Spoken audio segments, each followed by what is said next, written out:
देश की अर्थव्यवस्था की क्या स्थिति है, रुपए का अवमूल्यन कितना लगातार गिरता चला जा रहा है, और नीट और सीबीएसई के साथ-साथ पिछले 10 वर्षों में जो रोजगार संबंधी परीक्षाएँ हुई हैं, रिक्रूटमेंट संबंधी परीक्षाएँ हुई हैं, जो प्रश्न पत्र लीक हुए हैं, उनका क्या हुआ? उस मुद्दे की भी आप बात नहीं करते हैं। युवाओं के मन में जो आक्रोश है, उस आक्रोश को बाँटने की कोशिश है।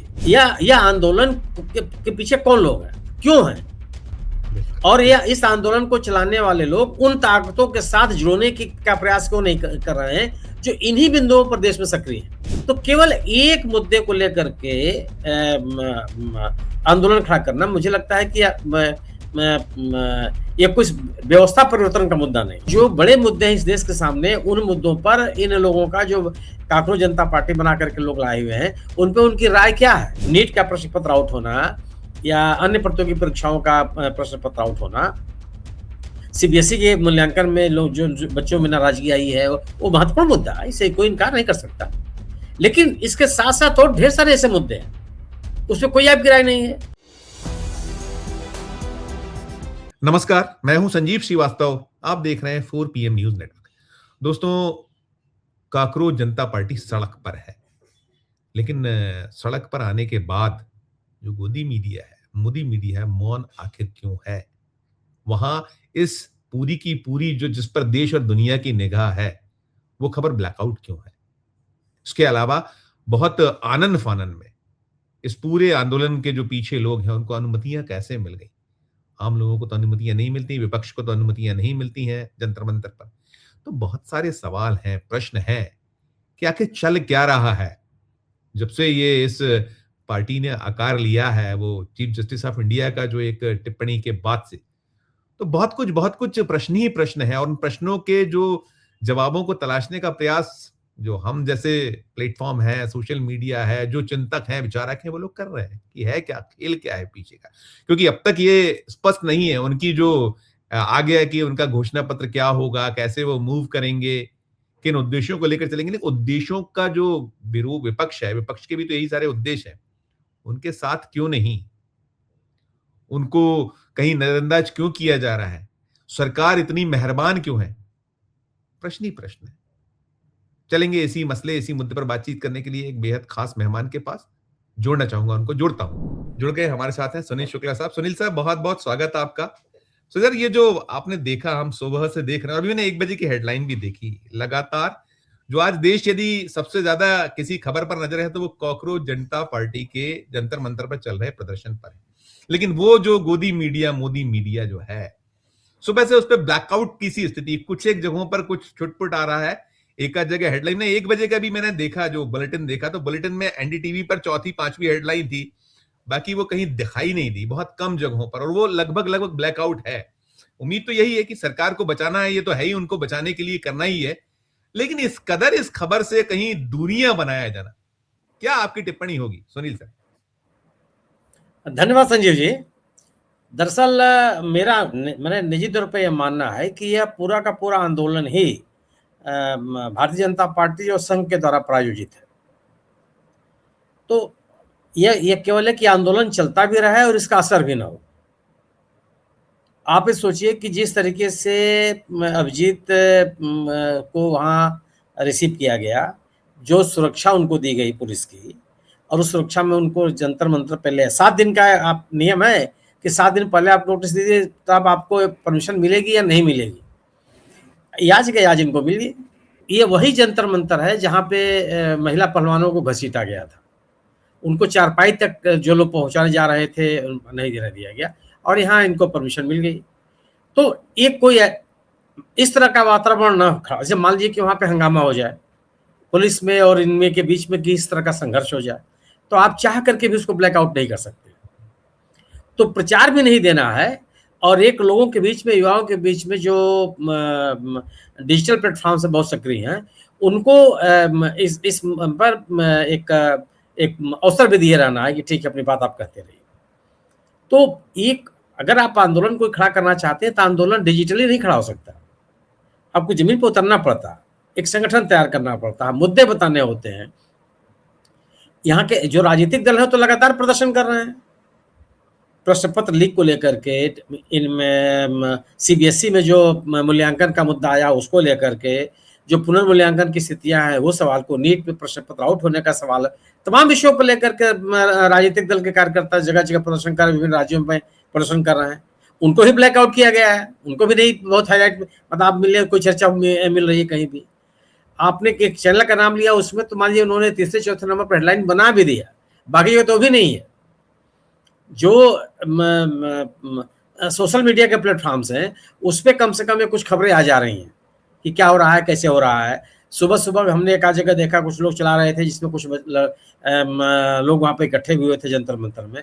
पुलिस की तमाम वहाँ पे व्यवस्था थी, सुरक्षा व्यवस्था, जितने वहाँ प्रदर्शनकारी नहीं थे उससे ज़्यादा तो वहाँ पुलिस थी, और पुलिस का जबरदस्त तरीके से इंतजाम किया गया।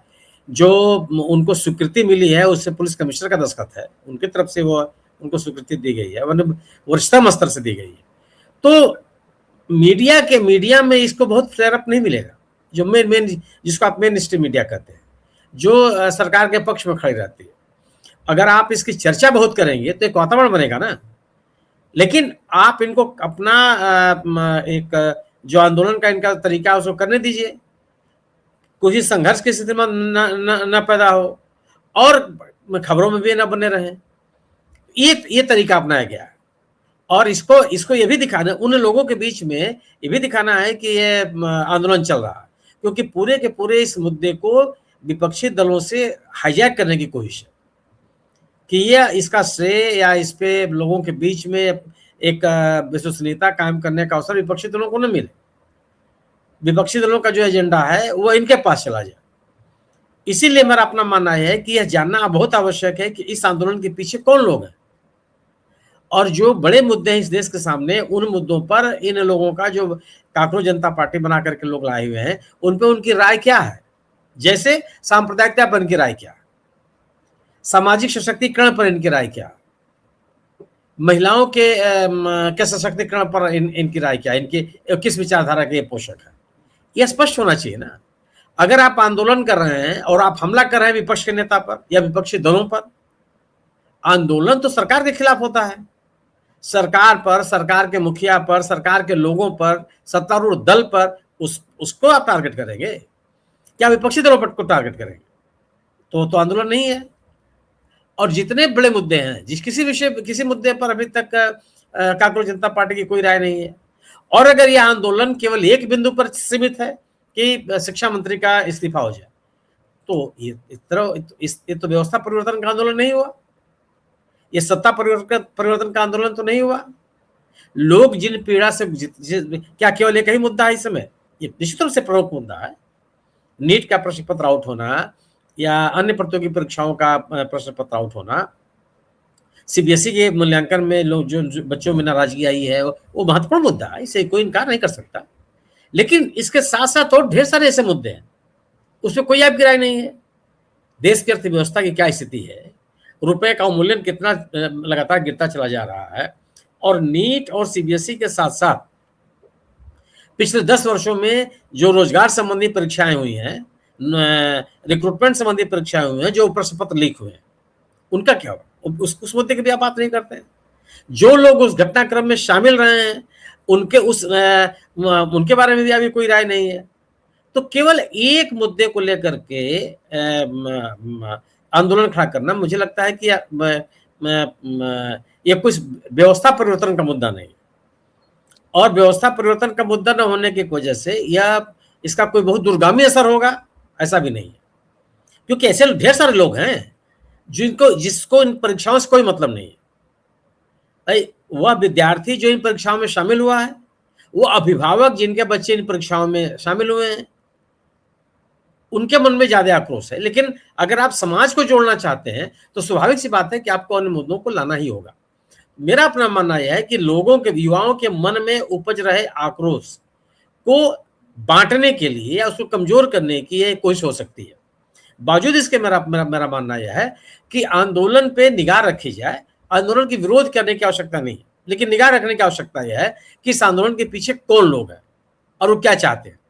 बिल्कुल, जी नहीं, जैसे आपने इसमें कहीं इशारा किया, फिक्सिंग जैसा लगता है, फिक्सिंग है शायद इसीलिए लेकिन देखिए सरकार और जो गोदी मीडिया है या जो आज की तारीख में बिल्कुल सरकार के हाथों में जो खेलता हुआ मेन स्ट्रीम मीडिया है, अब इसमें तीसरा एक और वो मिल गया है जो युवा या जो बाकियों को ठगने जा रहा है, इस तरीके का कुछ मंतव्य या इस तरह का कुछ आप पा रहे हैं, देख रहे हैं, यही इसका मीनिंग होगा जो आपने पहला अपने नोट में कहा, यही है इसका मीनिंग? बिल्कुल यही है। युवाओं के मन में जो आक्रोश है, उस आक्रोश को बांटने की कोशिश है। जो लोग आप क्या कोई आंदोलन निश्चित रूप से डिजिटल प्लेटफॉर्म पर शुरू आंदोलन एक वातावरण बनाता है, लेकिन बिना संगठन के आप आंदोलन को आगे नहीं बढ़ा सकते, कोई परिवर्तन नहीं ला सकते हैं आप मुद्दा। और ऐसा भी नहीं है कि आप मुद्दा लेकर के आए हैं, कोई अभिजीत साहब इस मुद्दे दिव्य साहब इस मुद्दे को लेकर के, ऐसा तो है नहीं। इस देश में प्रश्न पत्रों का आउट होना, परीक्षाओं के साथ खिलवाड़ होना, ये तो पहले से मुद्दा बना हुआ है। 2024 के पहले से चल रही है। 2014 के बाद कितने कितने प्रश्न पत्र आउट हुए हैं, ये तो लगातार ये विषय बना हुआ है। अब मध्य प्रदेश में व्यापम का मामला आज का है क्या? उस पर कितने समय से लोग आंदोलित हैं। उत्तर प्रदेश में पुलिस का रिक्रूटमेंट हुआ, आरओ का मामला हुआ, ये शिक्षकों की भर्ती के सवाल हुए, तो इन विषयों को लेकर के तो विद्यार्थी आंदोलित थे हैं। उत्तर प्रदेश लोक सेवा के आयोग के सामने कई दिनों तक लोगों ने धरना दिया, लंबा आंदोलन किया उन्होंने, 24 घंटे ही बैठे रहे हो। आज हम और आप बात कर रहे हैं, उस समय छत्तीसगढ़ में, दिल्ली में, उत्तर प्रदेश के विभिन्न जिलों में, हरियाणा में, राजस्थान में जो कांग्रेस का जो युवा संगठन है या छात्रों का संगठन है वो प्रदर्शन कर रहा है। ऐसा तो है नहीं ना कि इस विषय पर कोई आंदोलन या कोई विमर्श या लोगों के बीच में यह चर्चा का बिंदु नहीं है। ये तो स्थिति नहीं है कि पहली बार आया है, ये बाकायदे बना हुआ है। राजनीतिक दल इसको बड़ा मुद्दा बनाए हुए हैं। विपक्ष के नेता ने सीबीएसई के विद्यार्थियों से, नीट के विद्यार्थियों से समूह में मुलाकात की, उनकी बात सुनी और उनके साथ एक अपनी संवेदनाएं जोड़ने की कोशिश की। जो विद्यार्थी नीट के परीक्षा में के कारण से आत्महत्या की खबरें आई, उनके परिवारों से मिलने और उनसे बात करने की कोशिश की। तो ये इस विषय को लेकर कोई ऐसा तो है नहीं ना कि पहली बार आया। लोगों के मन में, युवाओं के मन में यह आक्रोश निश्चित रूप से बढ़ता चला जा रहा है। प्रश्न पत्रों का आउट होना और नौकरियों के लिए अवसर सीमित होना।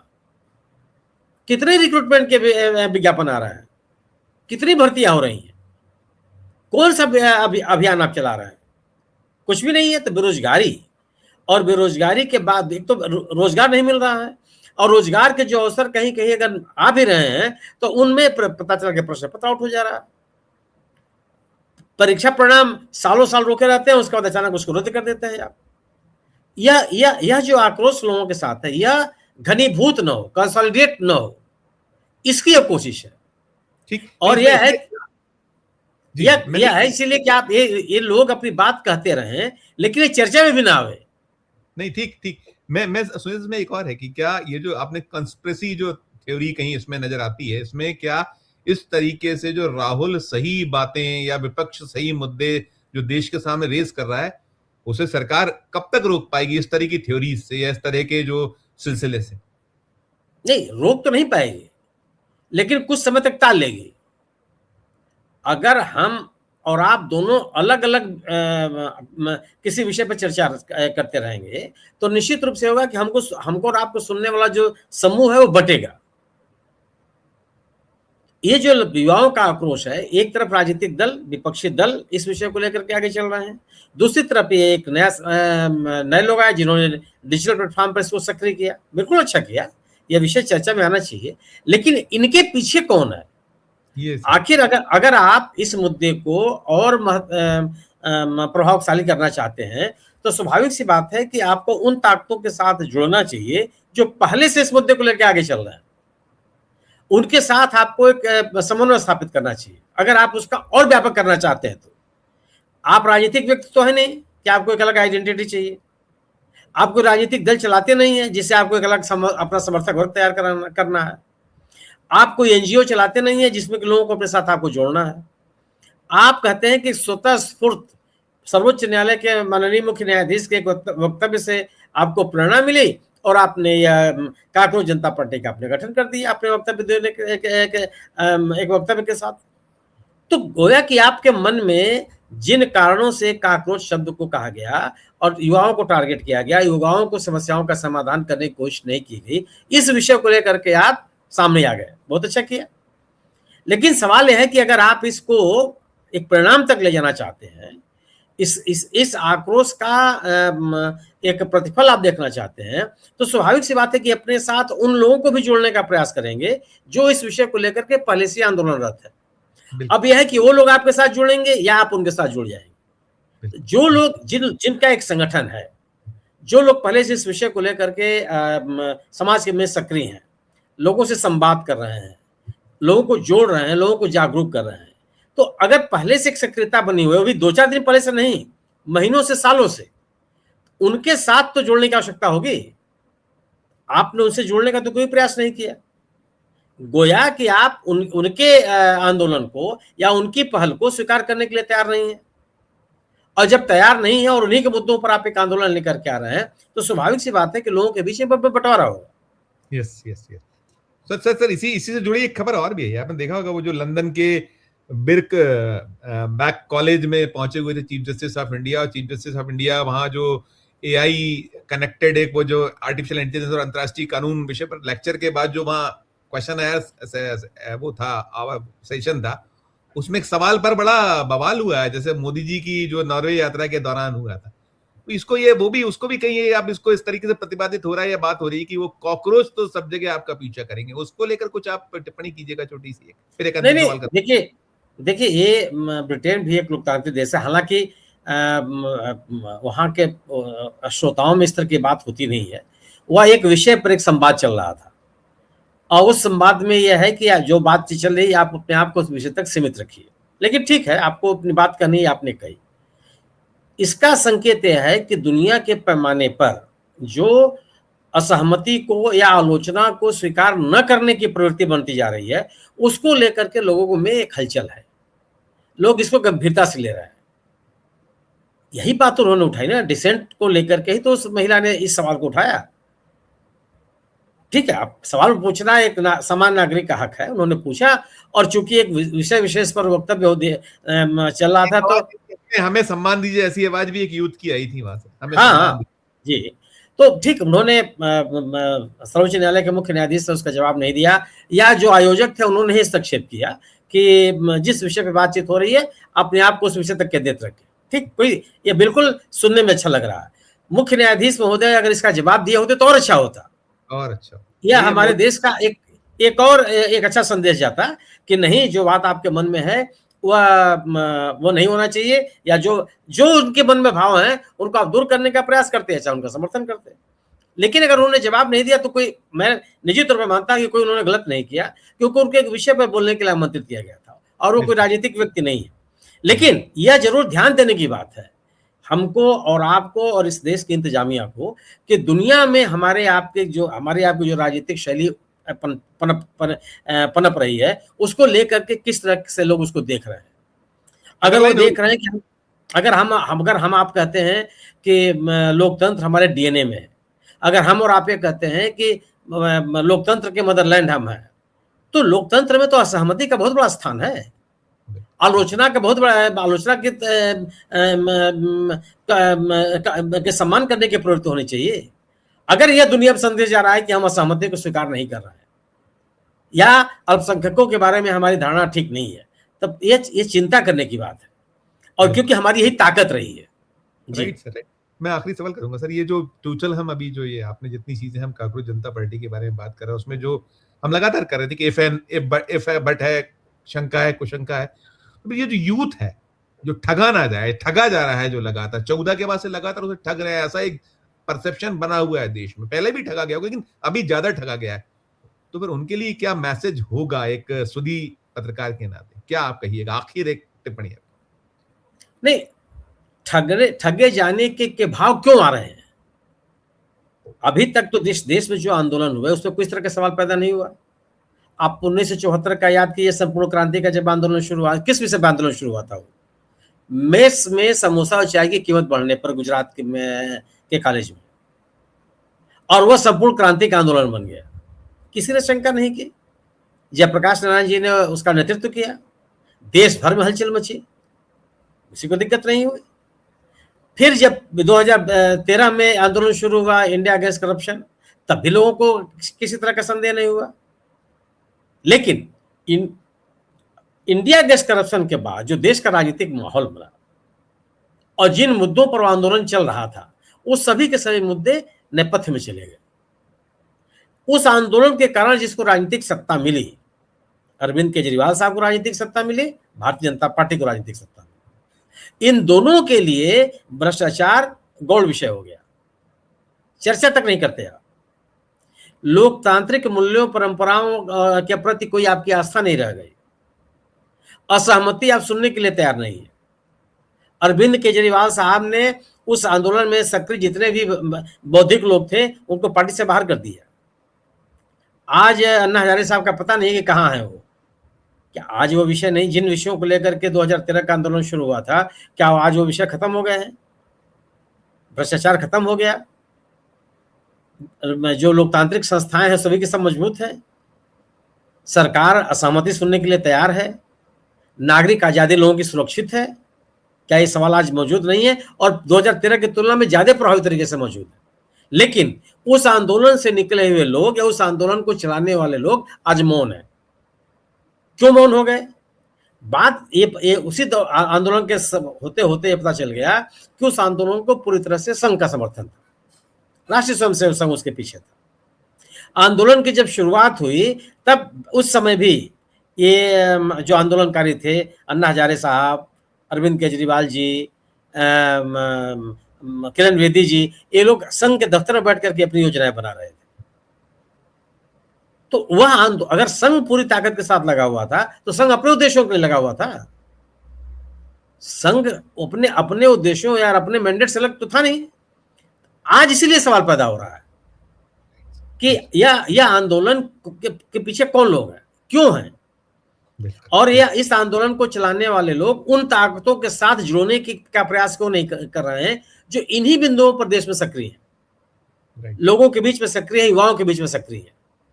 इसलिए संदेह, ये लोगों के मन में संदेह हो रहा है कि आखिर इनके पीछे हैं कौन लोग। आंदोलन का विरोध किसी भी आंदोलन का विरोध नहीं होना चाहिए। जन जागरूकता के लिए चलाया जा रहा कोई अभियान प्रशंसनीय है और समर्थन के योग्य है, लेकिन यह जानना जरूरी है कि आखिर उस आंदोलन को चलाने वाले कौन लोग हैं। बिल्कुल सर, बिल्कुल। अगर आप आंदोलन करते हैं और सरकार की आलोचना नहीं करते, सरकार से सवाल नहीं पूछते, तो संदेह होगा। अगर आप आलोचना करते हैं और आप विपक्ष को टारगेट करते हैं तो संदेह होगा। इन संदेहों से आपको बाहर निकलना होगा। दूसरी चीज, संदेह के परिणाम प्राप्त करने के लिए जो तौर तरीके होने चाहिए उसको भी आपको अपनाना होगा। डिजिटल कोई माहौल बना करके आप कोई चीज हासिल नहीं कर सकते। लोगों के बीच में आपको आना ही आना होता है, एक संगठन तैयार करना पड़ता है। वो उसके लिए आप क्या कर रहे हैं? Right sir. और जहां संगठन है पहले से, उससे आप जुड़ नहीं रहे। ठीक बात। तो अलग अलग पैरेलल आंदोलन चला करके आप किसी मजबूत परिणाम पर नहीं पहुंच सकते। इसलिए है कि इस आंदोलन के पीछे कौन लोग हैं उनको जानना जरूरी है। आखिर इस आंदोलन को इतनी सरकारी सहूलियतें कैसे मिल जा रही है? ठीक बात, ठीक बात। वही शंका, बहुत शुक्रिया अदा करूंगा। आपने टोटल जो उसका जो मन में संदेह है, शंका है, उसको आपने कहीं डिकोड किया है, उसकी जो निवारण करने का प्रयास किया। आभार सर, धन्यवाद आपका, शुक्रिया। दोस्तों, आप सुन रहे थे सुनील शुक्ल जी को, और सुनील शुक्ल जी, जो आपके मन में सवाल है, हमारे मन में सवाल है। ये इस आंदोलन को लेकर जितनी शंका है, कुशंका है, उन पर बात कर दो। फिर जो आपने देखा गोदी मीडिया, मोदी मीडिया का जो रोल है, वो कहीं सवाल या कोई संदेह और बढ़ा रहा है। सरकार की बिल्कुल त्वरित गति से जो मिली उनको अनुमतियां, वो शंकाएं बढ़ा रही हैं।